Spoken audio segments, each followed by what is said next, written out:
En Afrique du Sud, les communistes envisagent d'abandonner le pacte électoral avec l'ANC. Jacob Zuma encore dans le gouffre.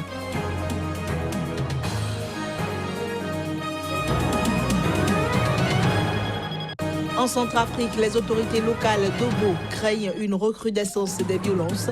5 corps ont été retrouvés samedi.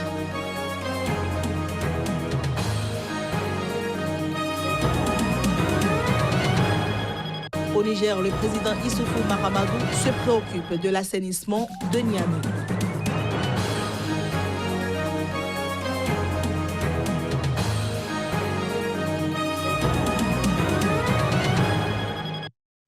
Bienvenue dans ce nouveau journal sur Sika. Le Parti communiste sud-africain a annoncé qu'il pourrait ne plus participer aux élections sous la bannière de la coalition gouvernementale avec le Congrès national africain, mais plutôt le faire sous la sienne. Cette décision est perçue comme un nouveau signe de défection dans le soutien au président Jacob Zuma. Le secrétaire général du Parti communiste sud-africain a fait part de cette éventualité samedi lors du discours de clôture du congrès du parti à Boksburg, près de Johannesburg, précisant que le Parti communiste sud-africain n'avait pas encore décidé à quelle élection il pourrait prendre part ni comment il présenterait des candidats. Le SAPC veut que le candidat qu'il soutient aux prochaines élections pour la présidence de l'ANC, l'actuel vice-président Cyril Ramaphosa, succède au président Jacob Zuma. Les deux principaux prétendants à la tête de l'ANC, Ramaphosa, réputé modéré et proche des milieux d'affaires, et l'ex-patronne de l'Union africaine, Nkosazana Dlamini Zuma, qui a le soutien de son ancien époux Jacob Zuma. Le successeur de Zuma à la direction de l'ANC deviendrait le président du pays en cas de victoire du parti lors des élections générales de 2019. Mais Jacob Zuma peut rester à la tête de l'État jusqu'à la fin de son second mandat dans 2 ans. Jacob Zuma fait face à une impopularité grandissante en raison de nombreux scandales de corruption politico-financier, le tout sur fond de ralentissement de l'économie, de chômage de masse et de colère sociale. Dans ce contexte, le SACP et la centrale syndicale COSATU, alliés historiques de l'ANC, fer de lance de la lutte contre l'apartheid, ont réclamé ces derniers mois la démission du président. Mardi, le SAPC avait d'ailleurs annoncé que Jacob Zuma était persona non grata à son congrès. En Libye, le chef du gouvernement d'union nationale, Fayez al-Sarraj, a proposé des élections présidentielles et parlementaires en 2018. Ceci avec l'espoir de mettre un terme à l'insécurité et aux rivalités politiques qui affectent le pays depuis la chute du régime de Muammar al-Kadhafi en 2011. Des élections présidentielles et parlementaires au suffrage universel seront organisées en mars 2018 pour élire un président de la République et un nouveau parlement d'un mandat de 3 ans ou jusqu'à la tenue d'un référendum sur le projet de constitution. Ainsi s'exprimait le chef du gouvernement libyen d'union nationale Fayez al-Sarraj lors d'un discours diffusé à la télévision dans la nuit de samedi à dimanche, précisant que le projet de constitution serait soumis à référendum qui sera lui-même suivi de nouvelles élections. Fayez al-Sarraj affirme que le mandat du président et des députés durera au maximum 3 ans, mais il pourra expirer avant si la rédaction de la constitution est achevée. Et afin de sortir le pays de la crise qu'il traverse, Fayez al-Sarraj a également présenté une feuille de route en 9 points et relancé l'accord politique signé entre les groupes rivaux libyens fin 2015 au Maroc, sous l'égide des Nations Unies et qui avait donné naissance au gouvernement d'union nationale.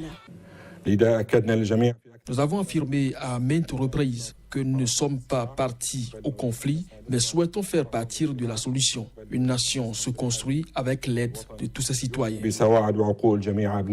Fayez al-Sarraj a par ailleurs proposé que la Haute Commission des élections, en coordination avec l'ONU, prépare et supervise le déroulement des élections.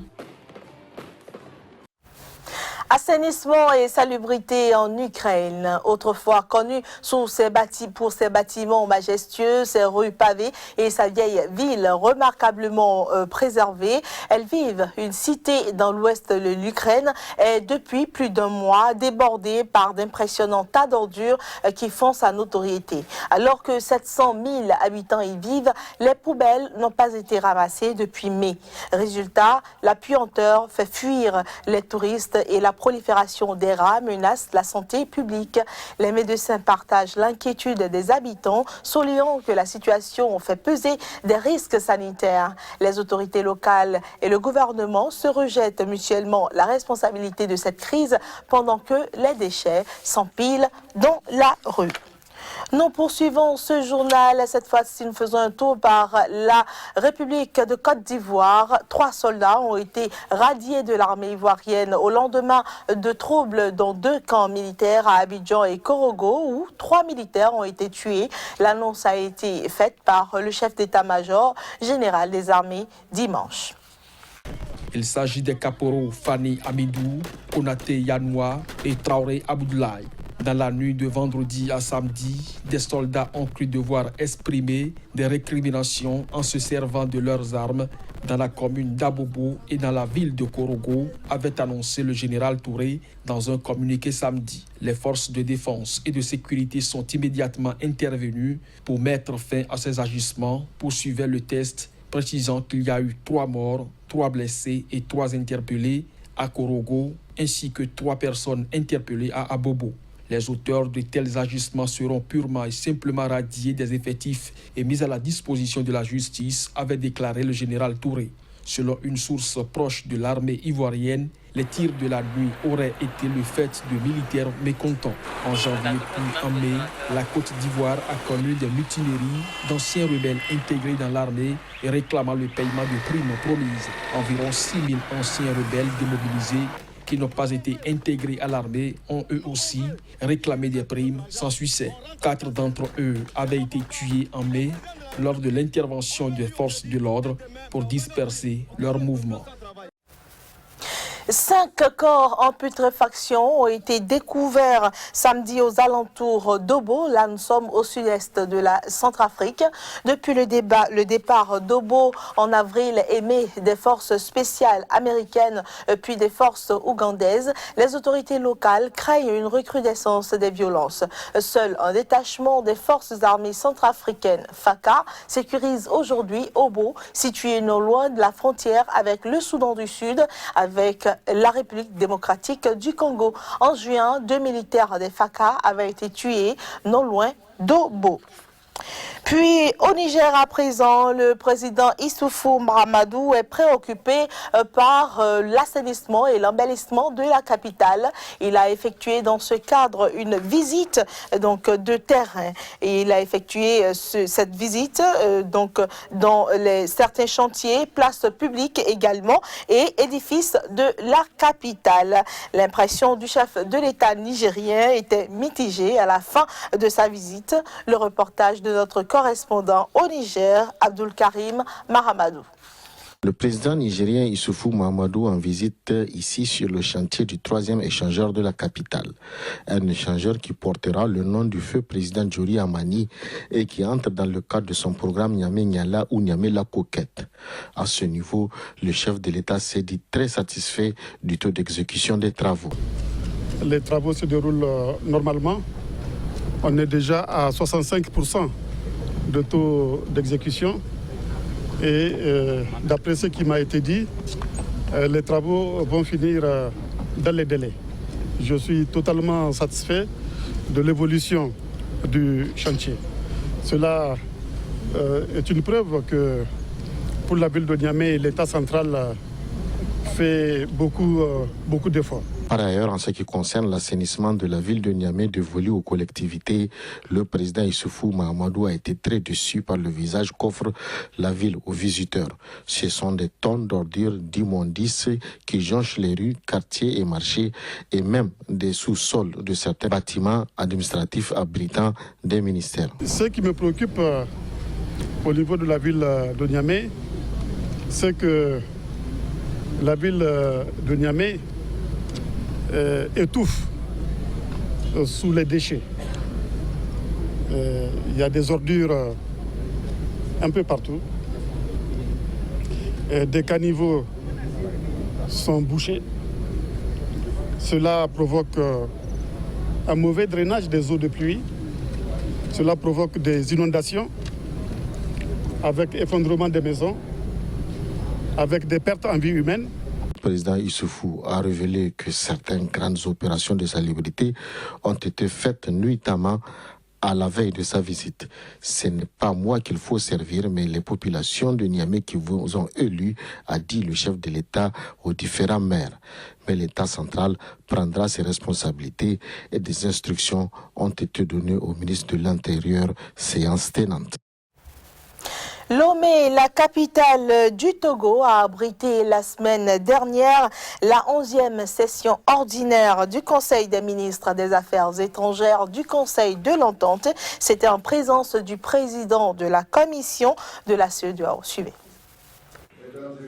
11e session ordinaire du Conseil des ministres des Affaires étrangères de l'espace Entente tenue à Lomé. Face aux menaces liées à la paix, notre organisation se doit de redoubler d'efforts en vue de préserver le climat de stabilité et de sécurité qui accourt dans l'espace Entente. Dans cette optique, il convient d'œuvrer à l'aboutissement du mécanisme Entente, de médiation et de gestion des conflits et du mécanisme Entente de renseignement. Dans la politique de revitalisation du Conseil de l'Entente, 2 accords importants de partenariat ont été signés par le secrétaire exécutif, l'un avec le groupe ACPI et l'autre avec la CEDEAO, formalisés en mars dernier. Si nous avons des projets, par exemple des projets en ce qui concerne les énergies renouvelables, l'eau, un certain nombre de besoins des populations, nous allons utiliser le Conseil de l'Entente comme maître d'ouvrage délégué. Nous allons nous entendre sur les modalités avec lesquels nous le ferons. Nous les avons amenés à faire un accord entre la CEDEAO, le Conseil de l'Entente et les ACP. Et nous les avons parrainés pour les dialogues politiques avec l'Union européenne, 10e FED et 11e FED. Le Conseil de l'Entente qui regroupe près de 76 millions d'habitants sur une superficie de 2 millions de kilomètres carrés de ces 5 pays, le Bénin, le Burkina Faso, la Côte d'Ivoire, le Niger et le Togo, doit œuvrer pour le bonheur de ces populations, selon le ministre togolais des Affaires étrangères, Robert Ducé. Plusieurs milliers de Mauritaniens ont manifesté samedi à Nouakchott contre le référendum du 5 août sur une révision de la Constitution. C'est à l'appel d'une coalition de l'opposition menant campagne pour un boycottage actif du scrutin. Suivez. En Mauritanie, il s'agit de la première action de la nouvelle coalition de 8 composantes de l'opposition qui prône un boycottage actif du scrutin. Elle regroupe plusieurs formations de l'opposition radicale rassemblées au sein du Forum national pour la démocratie et l'unité, ainsi que l'ONG anti-esclavagiste Initiative pour la résurgence du mouvement abolitionniste. La révision constitutionnelle prévoit notamment la suppression du Sénat et le changement du drapeau national. Elle a été adoptée le 9 mars par les députés, mais rejetée par les sénateurs, pourtant majoritairement favorables au pouvoir.